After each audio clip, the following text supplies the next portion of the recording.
स्वर्णोदयदीप्तिम् अखिलभुवनचैतन्यप्रसारम्। నమస్కారం, మన ధర్మం కార్యక్రమానికి స్వాగతం. ముందుగా ఈటీవీ లైఫ్ ఆధ్యాత్మిక ఛానల్ ప్రేక్షకులందరికీ వరలక్ష్మి వ్రత పర్వదిన శుభాకాంక్షలు. ఈరోజు మన ధర్మం కార్యక్రమంలో మన ధర్మ సందేహాలను నివృత్తి చేసేందుకు మనతో పాటు ఉన్నారు ప్రముఖ ఆధ్యాత్మికవేత్త, ధర్మశాస్త్ర నిపుణులు, మనందరికీ సుపరిచితులైనటువంటి ఆచార్య కాకునూరి సూర్యనారాయణమూర్తి గారు. గురుగారు నమస్కారం. నమస్కారం అమ్మాయి. గురుగారు, వరలక్ష్మి వ్రతం యొక్క ప్రత్యేకత ఏమిటి? లక్ష్మీదేవి ఆరాధనలో ఈ వ్రతం యొక్క విశిష్టత ఏంటి? ముందుగా మీకు అలాగే ప్రియమైన మా ప్రేక్షకులకు వరలక్ష్మి శుభానుగ్రహాలు లభించాలి అని కోరుకుంటూ, వరలక్ష్మి వ్రతం ప్రాశస్త్యం, ప్రత్యేకత ఏమిటి? సర్వమంగళ మాంగళ్యే శివే సర్వార్థ సాధకే శరణ్యే త్ర్యంబకే దేవి నారాయణి నమోస్తుతే. ఈ శ్లోకంతో అమ్మవారిని స్తోత్రం చేస్తూ ఉంటాం. సర్వమంగళ మాంగళ్యే విష్ణు వక్షస్థలాలయే. ఈ శ్లోకంతో వరలక్ష్మి వ్రతం పూజా విధానం మొదటి శ్లోకం ప్రారంభమవుతుంది. భవిష్యోత్తర పురాణంలో కుండిన అనే ఒకానొక నగరం, ఆ నగరంలో చారుమతి అనే పేరు ఒక ఇల్లాలు భర్తను భగవంతుడితో సమానంగా అర్చిస్తూ, అత్తమామలను గౌరవిస్తూ, మితంగా మాట్లాడుతూ, ఈ పాత్ర పరిచయం అనే అంశం మితంగా మాట్లాడడం అనే అంశంతో ముడిపడి ఉంటుంది. శుభ లక్షణాలన్నీ అనేకం వర్ణింపబడి ఉండగా మితంగా మాట్లాడడం ఇది చారుమతి లక్షణం. చారు అంటే చక్కని, మంచి, శుభ్రమైన, అందమైన, ఊహాత్మకతతో కూడుకుని ఉన్న, ఊహకల అనేక అర్థాలు ఉంటాయి. మతి బుద్ధి, మంచి బుద్ధి కలది, మంచి నడవడిక కలది, వినయం కలది, ఇలాంటి అర్థాలు ఈ చారుమతి అనేటటువంటి ఆ నామానికి మనం చెప్పుకోవాలి. సకల శుభ లక్షణాలు కలిగిన యువతి, మహిళ, స్త్రీ, గృహిణి, ఇల్లాలు చారుమతి. ఒకనాడు కైలాసంలో ఇల్లాలైనటువంటి ఆ పార్వతీదేవి పరమేశ్వరుడిని చూచి, ఈ భూలోకంలో ఏ వ్రతాన్ని ఆచరిస్తే ఆ ఇల్లాలికి, ఆ ఇంటికి సకల శుభములు కలుగుతాయి, సులభమైన మార్గం ఏదైనా ఉందా ఆనతీయరా అని అడగగా పరమేశ్వరుడు చెప్పిన కథ ఈ వరలక్ష్మి వ్రతం. శుద్ధలక్ష్మీర్ మోక్షలక్ష్మీర్ జయలక్ష్మి సరస్వతి శ్రీర్లక్ష్మీర్ వరలక్ష్మీశ్చ ప్రసన్న మమ సర్వదా. ఇలాంటి శుభలక్షణాలు గల ఆ చారుమతీదేవికి ఒకనాటి రాత్రి కలలో జగదంబ దర్శనమిచ్చి, రాబోయేటటువంటి శ్రావణ మాసం పౌర్ణిమకు ముందుగా వచ్చే శుక్రవారం నాడు నన్ను అర్చించినట్లయితే సకల శుభములు నీకు కలుగుగాక అంటూ వరాన్ని అనుగ్రహించి అంతర్ధానం కాగా, ఆ ఇల్లాలు సూర్యోదయం కాకంటే పూర్వమే మేల్కొని తనకు వచ్చిన కళ గురించి ముందుగా భర్తకు చెప్పింది. భర్త అనుమతితో అత్తమామలకు చెప్పింది. వారి అనుమతితో ఇతర స్త్రీలకు చెప్పింది. ఈ మూడు మనం గుర్తుంచుకోవలసిన అంశాలు. తనకు తెలిసిన విషయాన్ని ఏ ఇల్లాలైనా ముందుగా పక్కింటి వాళ్ళకు, ఎదురింటి వాళ్ళకు చెబుతూ ఉంటుంది. అది తప్పు. భర్తకు చెప్పి, అనంతరం అత్తమామలకు చెప్పి, అనంతరం ఇతరులకు వార్త ఎలా ప్రసారితం చేయాలి అనే అంశం ఇక్కడ నేర్చుకోవాలి. ఆ తదుపరి అమ్మవారి అనుగ్రహంతో శ్రావణ మాసం పౌర్ణిమ ముందుగా వచ్చే శుక్రవారం ఇవన్నీ కూడా కూడుకొనగా అందరూ చేరి సమష్టిగా ఒకచోట ఈ వ్రతం చేశారు. ఎవరికి వారి విడిగా మాకు మాత్రమే అమ్మవారి విగ్రహం రావాలి కావాలి అని కోరుకుని విడివిడిగా కాకుండా సమష్టిగా, ఇది ముఖ్యం. ఇలా మనం గమనించినట్లయితే శ్రావణ మాసానికి పౌర్ణిమకు ఈ వ్రతానికి ఒక సంబంధం, ప్రత్యేకత ఉంది. శ్రీమన్నారాయణమూర్తి శ్రవణ నక్షత్ర మండలంలో మన దర్శనమిచ్చే పరమదైవం. స్వామివారి నక్షత్రం శ్రావణం. ఈ శ్రావణ మాసంలో మళ్ళీ పూర్ణ కళలతో లక్ష్మీదేవి అనుగ్రహం లభించేటటువంటి తిథి పౌర్ణిమ కనుక ఆ పౌర్ణిమకు ముందుగా వచ్చే శుక్రవారం. వారాధిపతి శుక్రుడు. ఇల్లు, ధనము, సంపద, ఆరోగ్యము, ఐశ్వర్యము, సమస్త శుభాలు అందించేటటువంటి గ్రహం శుక్రగ్రహం. శుక్రగ్రహాధిపత్యం గల వారం శుక్రవారం కనుక శ్రావణ మాసంలో పౌర్ణిమకు ముందుగా వచ్చే శుక్రవారం. ఇది ఈ వ్రతాచరణకు ప్రత్యేకతతో యోగ్యమైన తిథివార నక్షత్రాలతో సంబంధింపబడినటువంటి నిర్ణయాత్మకమైనటువంటి రోజుగా అమ్మవారే చెప్పింది కనుక ఆ వృత్తాంతాన్ని అనుసరించి అందరూ ఈ వ్రతాన్ని శ్రావణ మాసం శుక్రవారం పౌర్ణమికు ముందుగా వచ్చే రెండవ శుక్రవారంగా మొత్తం మీద ఆ నెలకు సంబంధించినదిగా భావన చేస్తూ ఆచరిస్తూ ఉంటారు. గురుగారు, వరలక్ష్మి వ్రతాచరణకు ఎటువంటి నియమాలు వర్తిస్తాయి? ఎవరెవరు చేసుకోవచ్చు? వరలక్ష్మి వ్రతాన్ని ఆ వ్రత కథలో ఉండే నియమాలతో మనం పరిశీలించినప్పుడు వివాహితలు ఆచరించాలి, కుటుంబం గల మహిళలు ఆచరించాలి. మహిళకు కుటుంబ జీవన విధానానికి అవినాభావ సంబంధం. ఇల్లాలు అన్న పదం ఉంది కానీ ఇల్లాడు అన్న పదం లేదు కదా.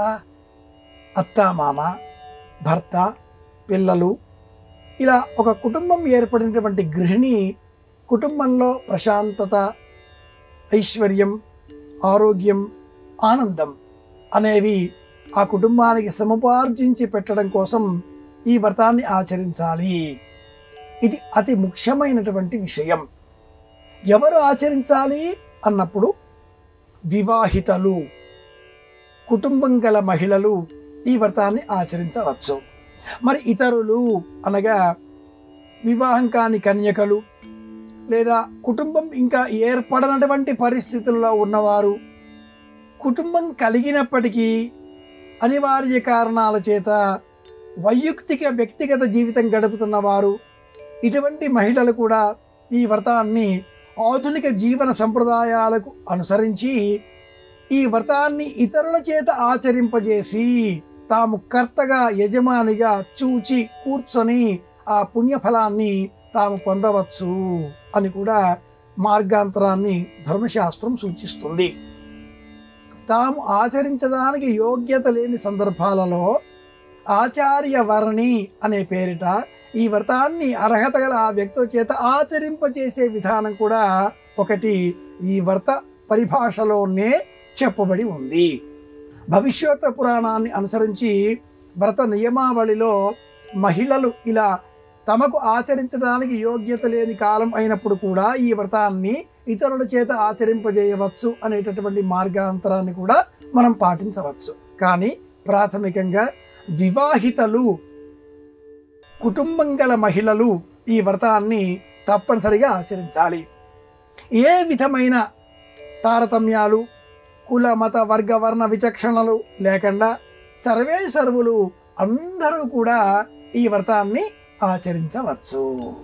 గురుగారు, అష్టలక్ష్మి స్వరూపాలలో వరలక్ష్మి స్వరూపం అసలు లేనే లేదు. అయినప్పటికీ కూడా ఈ స్వరూపానికి ఎందుకంత ప్రత్యేకత? లక్ష్మి అన్న శబ్దాన్ని మనం చూచినప్పుడు లక్ష్యార్థే లక్షణార్థే అని వ్యుత్పత్తి పదకోశం చెబుతుంది. లక్షణం కలిగింది, లక్ష్యంగా ఒక ప్రయోజనాన్ని అందించేది. ఆ ప్రయోజనం ఆనందం. సంతానం కలిగి ఉండడం ఆనందం, సంతాన లక్ష్మి. ధైర్యం కలిగి ఉండడం ఆనందం, ధైర్యలక్ష్మి. శక్తి కలిగి ఉండడం ఒక గొప్ప విశేషమైన అంశం, వీర్యలక్ష్మి.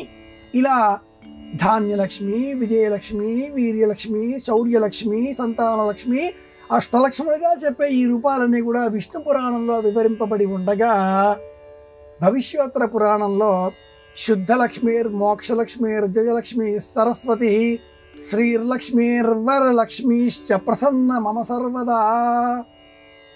ఈ లక్ష్మీ స్వరూపాలలో మాత్రమే వరలక్ష్మి అన్న శబ్దాన్ని మనం గమనించవచ్చు. మహాదేవ్యై చ విద్మహే విష్ణుపత్న్యై చ ధీమహి తన్నో లక్ష్మీ ప్రచోదయాత్. పూర్వం లక్ష్మీదేవి ఇంద్రుని వద్ద ఉండేది. దురహంకారంతో ప్రవర్తించిన కారణం చేత దుర్వాస శాపానికి గురి అయిన ఆ ఇంద్రుడు లక్ష్మీదేవిని పోగొట్టుకోవడంతో లక్ష్మీదేవి వెళ్ళి సముద్రంలో చేరింది. దేవదానవులు ఆ సముద్రాన్ని మథనం చేసే వేళలో తిరిగి పునరుద్భావం చెందిన అనంతరం ఆ అమ్మవారు విష్ణువును భర్తగా స్వీకరించింది. మెడలో వరమాలికను అలంకరించి ఆయన వక్షస్థలం చేరింది అని కూడా దేవీ భాగవతం వివరిస్తుంది. ఈ లక్ష్మి వరాలను అనుగ్రహించేటటువంటి లక్ష్మి కనుక అమ్మవారిని అర్చించే క్రమంలో అష్టలక్ష్ముల ప్రస్తావన లేకుండా మహాలక్ష్మి స్వరూపంగానే మనం ఈ వరలక్ష్మిని స్వీకరించాలి. అమ్మకి ప్రీతికరంగా కమలములు, చామంతులు అనేకములు సమర్పించాలి. ఇలా అమ్మవారిని మహాలక్ష్మిగా పూజిస్తేనే ప్రయోజనం. ఇది సారాంశం. గురుగారు, మరి శ్రావణ మాసంలో వచ్చే పౌర్ణమి ముందు శుక్రవారం రోజు మనం వరలక్ష్మి వ్రతం చేసుకోవాలని చెప్పారు మీరు. ఆ రోజు కనుక ఒకవేళ వీలు పడకపోతే ఎప్పుడు చేసుకోవచ్చు? అమ్మవారిని పూజించే క్రమంలో అనివార్య కారణాల చేత రెండవ శుక్రవారం లేదా పౌర్ణమికు ముందుగా వచ్చేటటువంటి శుక్రవారం కుదరని ఎడల ఆ మాసములోని అంటే పౌర్ణిమ అనంతరం వచ్చేటటువంటి శుక్రవారాలలో కూడా ఈ వ్రతాన్ని ఆచరించవచ్చు. అప్పటికి కూడా కుదరని ఎడల ఆశ్విజ మాసంలో వచ్చే మొదటి శుక్రవారంలో కూడా ఈ వ్రతాన్ని ఆచరింపజేసుకోవచ్చును అని కూడా మార్గాంతరాలను వ్రత గ్రంథాలు తెలియజేస్తున్నాయి. ఇలా మనం ఈ వ్రతాన్ని సరైన నిర్దిష్టమైన కాలంలో ఆచరించడానికి అనువు కాని పక్షంలో మనది అయిన ఒక తోరాన్ని సిద్ధం చేసి మన బంధువులు ఎవరైనా వారి ఇళ్లలో ఆ వ్రతాన్ని ఆచరించే సమయంలో వేదిక పైన ఆ తోరాన్ని అలా భద్రపరచాలి. అనంతరం మనకు అనుకూలంగా వచ్చే శుక్రవారం ఆ వ్రతాన్ని ఆచరించడానికి యోగ్యమైన పరిస్థితులను మన ఇంట్లో సిద్ధం చేసుకున్న తర్వాత ఆ తోరాన్నే తీసుకువచ్చి ఈ వేదిక పైన ఉంచి యథావిధిగా షోడశోపచారాలు, వ్రతకథలు అన్నీ కూడా పూర్తి చేసుకున్న అనంతరం ఆ తోరాన్నే చేతికి రక్షగా ధరించాలి. ఇది పూర్వం విశేషంగా విరివిగా ప్రాచుర్యంలో ఉన్న అంశం. ఈనాటి కాలంలో ఇలా మనకు ప్రత్యామ్నాయంగా మరి ఒకరు ఈ వరలక్ష్మి వ్రత తోరాన్ని సిద్ధం చేసేటటువంటి పరిస్థితులు కాస్త తక్కువగా ఉన్న కారణం చేత ఎవరికి వారు వారి అనుకూలమైన శుక్రవారం నాడు ఈ వ్రతాన్ని ఆచరిస్తున్నారు. ఇందులో ఏ దోషము లేదు, నిరభ్యంతరంగా పాటించవచ్చు. గురుగారు, వరలక్ష్మి వ్రతానికి 9 సంఖ్యకు ప్రత్యేక అనుబంధం ఉందంటారు. ఏంటి 9 సంఖ్యకు ఉన్నటువంటి ప్రాధాన్యత? అలాగే అమ్మవారికి 9 రకాల ప్రసాదాలను తయారు చేసి నివేదన చేస్తారు, ఎందుకని? నవసంఖ్య హరేర్భాగం అని ఒక మాట ఉంది. నవకం అనే మాటలో పూర్ణ అన్న శబ్దం కూడా ఉంది. నవసంఖ్య 9 పూర్ణ సంఖ్య. 9 తర్వాత వచ్చే సంఖ్య 1 0 0తో కూడుకుని ఉంటుంది. మళ్ళీ 1 నుంచి 9లో ఉండేటటువంటి 1 మళ్ళీ పునః ప్రవేశిస్తుంది. ఇలా చూచినప్పుడు 108 అన్ని సంఖ్యలు కూడా 9తో విభాగింపబడి ఉండడం మనం గమనిస్తూ ఉంటాం. నక్షత్రాల సంఖ్య కూడా 27 9తో. ఇలా 9 పూర్ణ సంఖ్య కనుక ఈ వ్రత కథలో కూడా అమ్మవారు కనిపించగానే అమ్మవారిని స్తోత్రం చేస్తూ పద్మాసనే పద్మకరే సర్వలోకైక పూజితే ఈ శ్లోకాలన్నీ కూడా చెబుతూ చారుమతీదేవి ఆ కథలో అంతర్భాగంగా అమ్మవారికి 9 ప్రదక్షిణలు చేస్తుంది. అలాగే ఈ వ్రతం చివరలో చేతికి 9 వరసల దారాన్ని సిద్ధం చేసుకొని పసుపు రాచి ఆ 9 వరసల దారానికి 9 ముడులు వేసి ఒక్కొక్క ముడి ఒక్కొక్క పుష్పం విడివిడిగా అలంకరించి ఆ 9 వరసల ఆ తోరాన్ని కుడి చేతికి రక్షగా ధరిస్తుంది. ఆ తోర మంత్రంలో కూడా బధ్నామి దక్షిణే హస్తే నవసూత్రం శుభప్రదం, నవ అన్న సంఖ్యను ఆ వ్రత సూత్రకారులు వివరించి ఉన్నారు. కనుక 9 అన్న సంఖ్య ఈ వ్రతంలో పలుతావుల ప్రత్యేకంగా కనిపిస్తుంది. ఈ తోరంలో ఉండే ప్రతి ముడికి ఒక అమ్మవారి నామం ప్రత్యేకంగా చెప్పబడి ఉంది. కమలాయై నమః ప్రథమ గ్రంథిం పూజయామి, రమాయై నమః ద్వితీయ గ్రంథిం పూజయామి, విష్ణు వక్షస్థలాలయాయై నమః తృతీయ గ్రంథిం పూజయామి. ఇలా వరలక్ష్మీ నమః నవమ గ్రంథిం పూజయామి. గ్రంథి అంటే ముడి కనుక అమ్మవారికి సమర్పించేటటువంటి నైవేద్యాలు సైతం 9 సంఖ్యలో ఉండాలి. 9 రకాల పదార్థాలు కానీ లేదా ఒక పదార్థం 9 సంఖ్యలో కానీ ఇలా ఇంటి ఆచారాన్ని అనుసరించి నివేదనగా సమర్పిస్తూ ఉంటారు. 9 సంఖ్యలో మహిళలు చేరి సమష్టిగా ఒకే చోట అమ్మవారిని ఆహ్వానించి అర్చన చేస్తే విశేషమైన పుణ్యఫలం అని కూడా ఈ వ్రతం తెలియజేస్తుంది. ఎవరికి వారు విడివిడిగా కాకుండా 9 మంది ఒకచోట చేరి వరలక్ష్మి వ్రతాన్ని ఆచరించి సమష్టిగా భోజనాలు కూడా ఆచరించినట్లయితే కుటుంబాల మధ్య అనుబంధాలు మెరుగవుతాయి, కలిసిమెలిసి ఉండే అవకాశాలు పెరుగుతాయి. కనుక సమష్టి చైతన్యం కలిగించడం కోసమే ఈ వ్రతం ఇలా స్వీకరించాలి. గురుగారు, వరలక్ష్మి వ్రత కథలో చారుమతి కథను చదువుతాము కదా, ఈ కథ అందించే సందేశం ఏమిటి? వరలక్ష్మి అంటేనే వరాలను అందించేటటువంటి లక్ష్మీదేవి అనుగ్రహం ఎలా మనం పొందవచ్చో వివరించేటటువంటి కథ. కుండిన నగరము, అత్తామామలు, భర్త, చారుమతి అంశాలు అన్నీ అందరికీ తెలిసినవే. ఈ కథలో ఉండే అంతర్భాగం లేదా అంతరార్థం మరి ఒకటి ప్రత్యేకంగా ఉంది. చారుమతీదేవి భర్తను దేవుని వలె భావించేది, అంటే ఎదురు మాటలు మాట్లాడేది కాదు. అత్తమామలను గౌరవించేది. ఈ రెండు నియమాలలో కూడా మౌన వ్రతం ప్రధానంగా చారుమతీదేవికి బలాన్ని అందించే విషయం అని మనం స్వీకరించవచ్చు. ఇతరులను నొప్పించకుండా చిరునవ్వుతో పలకరించడం, ఎవరికి ఏదీ లేదు అని అనకుండా ప్రవర్తించడం, సూర్యోదయం కంటే పూర్వమే లేచి ఇంటిల్లిపాదిని కూడా శుభ్రపరిచే విధంగా, ఇంటిని కూడా శుభ్రపరిచే విధంగా తన ప్రవర్తనతో అందరికీ కూడా ఆదర్శప్రాయంగా ఉండేటటువంటి స్వరూపం చారుమతీదేవిది. ఈ నేపథ్యంలో ఈ చారుమతీదేవి పైన అమ్మవారి అనుగ్రహం కలుగుతుంది అనే ఈ వాక్యం అర్థం ఏమిటి అంటే, ఎవరు అయితే జీవితాన్ని క్రమబద్ధంగా నిర్వహిస్తారో వారికి ఆనందం చేకూరుతుంది. ఆనందం అంటేనే లక్ష్మీదేవి స్వరూపం. డబ్బు లభిస్తే ఇది దుఃఖకారకం, బాధాకరం. వ్రతం చేసే సమయంలో కూడా ఆ అమ్మవారు కలలో దర్శనమిచ్చింది. కలలో దర్శనమిచ్చిన ఆ అమ్మవారికి చారుమతీదేవి ముందుగా ప్రదక్షిణ చేసింది. ఈ వ్రతమంతా కూడా 3వ నియమం ప్రదక్షిణతో ముడిపడి ఉంటుంది. పద్మాసనే పద్మకరే సర్వలోకైక పూజితే నారాయణ ప్రియేదేవి సుప్రీత మమ సర్వదా. ఇది చారుమతీదేవి చెప్పిన ధ్యాన శ్లోకం. ప్రదక్షిణలు చేయడం 9 సార్లు. వ్రత కథలో చివరలో కూడా ఆ మహిళలంతా కూడా అమ్మవారికి 9 ప్రదక్షిణలు చేస్తూ ఉంటే, మొదటి ప్రదక్షిణ పూర్తి చేయగానే ఆ మహిళలకు కరకంకణములు బంగారుమయములు కాగా, 2వ ప్రదక్షిణతో కాలి మంజీరములు, 3వ ప్రదక్షిణములతో కంఠాభరణములు, 4వ ప్రదక్షిణతో సర్వాభరణములు, ఇలా 5, 6, 7, 8, 9 ప్రదక్షిణలు పూర్తి చేసేసరికి వారి వారి గృహాల నుంచి వారిని తీసుకుపోవడం కోసం వారి వారి ఇండ్ల నుంచి పెద్ద పెద్ద రథాలు కూడా వచ్చి చేరినవి అంటూ వ్రతకథ తెలియజేస్తుంది. వినయంగా ఉండడం, మౌనంగా ఉండడం, ఇతరులకు సహాయం చేయడం, సమష్టి వ్యవహారాలను నిర్వహించడం.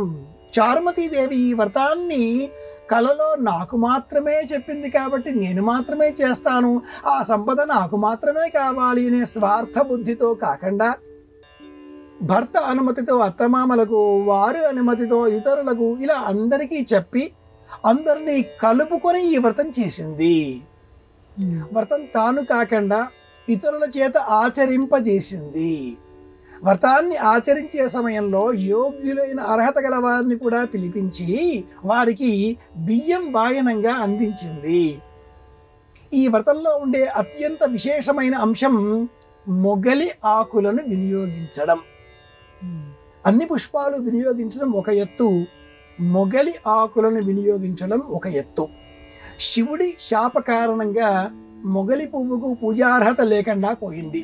బ్రహ్మ విష్ణువు ఆద్యంతములు చూచి వచ్చిన సందర్భంలో అబద్ధములు ఆడిన కారణం చేత బ్రహ్మదేవుడికి పూజార్హత ఎలా తొలగిపోయిందో, అబద్ధము సాక్ష్యం ఇచ్చిన కారణం చేత మొగలి పువ్వుకు కూడా పూజార్హత లేకుండా పోయింది. కానీ పరమదయాళువు కృపామతి అయిన ఆ అమ్మవారు ఇలా కాకుండా శ్రావణ మాసంలో శుక్రవారం నాడు నన్ను పూజించే సమయంలో ఎవరైనా మొగలి పుష్పాలు సమర్పించినట్లయితే వారికి అఖండమైన ధనకనక వస్తువాహనాదులు అందిస్తాను అనే వరాన్ని ఇచ్చిన కారణం చేత ఈ వరలక్ష్మి వ్రతంలో తప్పనిసరిగా గేతకి రేకు మొగలి ఆకులను సమర్పిస్తారు.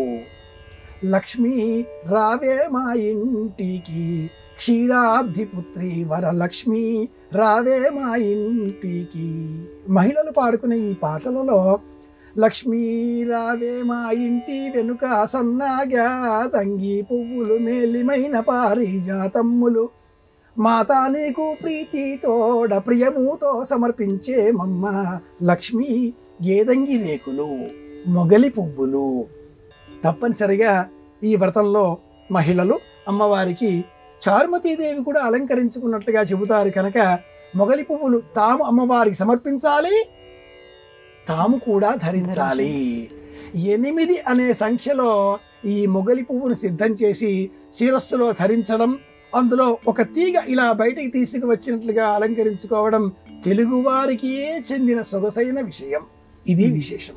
గురుగారు, వరలక్ష్మి వ్రత ఆచరణలో తోరాన్ని కడతారు, అలాగే కలశ స్థాపన కూడా చేస్తారు. ఈ రెండింటి ప్రత్యేకత ఏమిటి?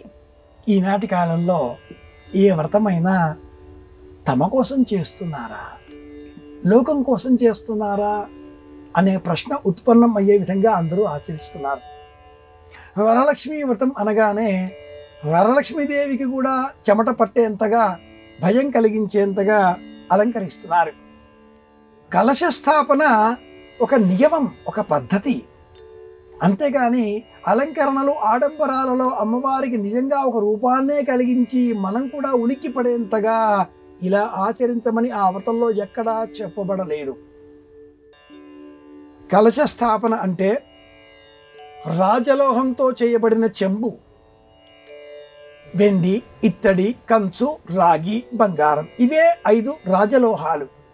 స్టీలు రాజలోహం కాదు. బిందెలు, చెంబులు ఒకదానిపైన ఒకటి పెట్టి, కట్టెలు పెట్టి, బంధించి, ముఖం పెట్టి, కాళ్ళు, చేతులు అన్నీ వచ్చేటట్లుగా సర్వావయవాదులతో సిద్ధం చేసి ఇలా చూచి నమస్కారం చేస్తే ఆకర్షణీయంగా ఉంటుంది, కానీ శాస్త్రబద్ధం కాదు సుమా. శాస్త్ర ప్రమాణంగా చూచినప్పుడు ఎవరికి వారికి అర్చించే సమయంలో వారి ఈ చెయ్యి చిటికిన వేల చివరి నుంచి బొటన వేల చివరి వరకు 8 అంగుళాలు, ఈ ప్రమాణమే ఆ చెంబు ఉండాలి. అందులో నీరు పొయ్యాలి. అందులో అనేక మంత్రాలు, శ్లోకాలు చెబుతూ పసుపు, కుంకుమ, ఖర్జూరం పండు, అలాగే వక్క, చిల్లర డబ్బులు, బంగారు నాణెములు లేక వెండి నాణెములు అందులో వేస్తూ కలశస్య ముఖే విష్ణు కంఠే రుద్రసమాశ్రిత మూలే తత్ర స్థితో బ్రహ్మ మధ్యే మాతృగణా స్మృత ఇలాంటి శ్లోకాలు చెబుతూ గంగే చ యమునే చైవ గోదావరి సరస్వతి నర్మదా సింధు కావేరి, ఇంటి ఆచారాన్ని అనుసరించి కొందరు నీరు పోస్తారు, అనేకులు బియ్యం పోస్తారు.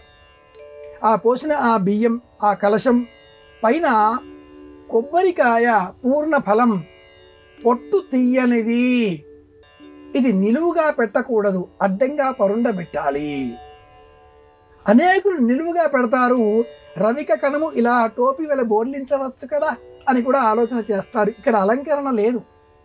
తామసిక అర్చనలలో, తామస పూజలలో మాత్రమే పిలక భాగం పైకి ఉండాలి. సాత్విక పూజలలో మనవైపుగా ఉండాలి, అది ముఖ భాగం. నారికేళ సముద్భూతం త్రినేత్ర హరసమ్మతం శిఖయా దురితం సర్వం పాపం పీడాంచమేనుదా. శాంతి కర్మలలో, పౌష్టిక కర్మలలో, తామస కర్మలలో మాత్రమే ఆ శిఖ భాగం పైకి ఉండాలి. సాత్విక కర్మలలో మనవైపుగా ఉండాలి. చెంబు, తమలపాకులు, నీరు, పంచపల్లవములు, కలశం చెంబు. ఆ చెంబుకు మాత్రమే ముఖాన్ని పూర్వం చక్కగా లిఖించేటటువంటి వారు. ఈనాటి కాలంలో ఈ చిత్రకళ లోపించింది కనుక వెండి ముఖం దొరుకుతుంది, మట్టి ముఖం దొరుకుతుంది, అలంకరించేస్తున్నారు, అయిపోయింది అనిపిస్తున్నారు. పూర్వం కాటుకతో ఆ చెంబు పైన లిఖించేటటువంటి వారు.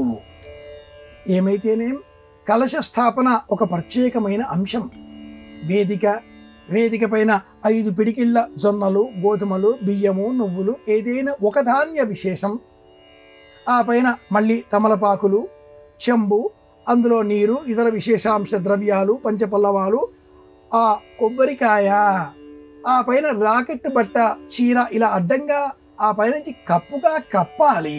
ఇంత మాత్రమే ప్రత్యేకం. ఇలా కాకుండా విశేష ఆభరణాలతో ఇవన్నీ కూడా మనం చేస్తూ ఉన్నాం. అలాగే తోరం 9 వరసల దారం, 1, 5 వరసల దారం 2, ఇలా 2 తోరాలు సిద్ధం చేసుకోవాలి. ఒకే తారం కట్టుకోకూడదు. తల్లి తోరం, పిల్ల తోరం అని ఈ రెండింటికి పేర్లు. ఇంట్లో ఒక అమ్మాయి కూడా జన్మించాలి. ఇంట్లో అమ్మాయి లేకపోతే ఆ ఇంటికి శోభ ఉండదు, కళ ఉండదు. అమ్మాయిలు, ఇల్లాలు, తల్లి, మహిళలు ఉన్న ఇల్లే ఇల్లు, లేకపోతే అది మఠం. అలా కాకూడదు. ఇంట్లో అమ్మాయి పుట్టాలి, లక్ష్మీప్రదంగా ఉండాలి. కనుక పిల్లతోరం 5 వరసల దారం, 9 వరసల దారాన్ని ఒకటి, 5 వరసల దారాన్ని మరి ఒకటి, రెండింటిని సిద్ధం చేస్తూ కుండిన నగరము, చారుమతి కథ అంతా కూడా చదువుతూ ఆ తోరానికి వరుసగా 9 ముడులు వెయ్యాలి. అమ్మను పూజిస్తూ ప్రకృత్యై నమః, వికృత్యై నమః, విద్యాయై నమః, సర్వభూతహిత ప్రదాయై నమః. మహిళలు ఓంకారం చెప్పకూడదు. ఇలా పూజించిన అనంతరం ఆ తోరాన్ని కూడా సిద్ధం చేసి చేతికి కట్టుకోవాలి. ఇలా చేస్తేనే వరలక్ష్మి అనుగ్రహం మనకు లభిస్తుంది. గురుగారు, వరలక్ష్మి వ్రతానికి సంబంధించి మన ధర్మం కార్యక్రమంలో మాకున్నటువంటి అన్ని సందేహాలను నివృత్తి చేసినందుకు ధన్యవాదాలండి. కృష్ణార్పణం. శ్రీమాత్రే నమః. ఇది వాటి మన ధర్మం కార్యక్రమం. రేపటి మన ధర్మం కార్యక్రమంలో మళ్ళీ కలుసుకుందాం. నమస్కారం. ఈ కార్యక్రమాన్ని తిరిగి చూడాలనుకుంటే www.youtube.com/ETV Life Spiritual లో చూడవచ్చు.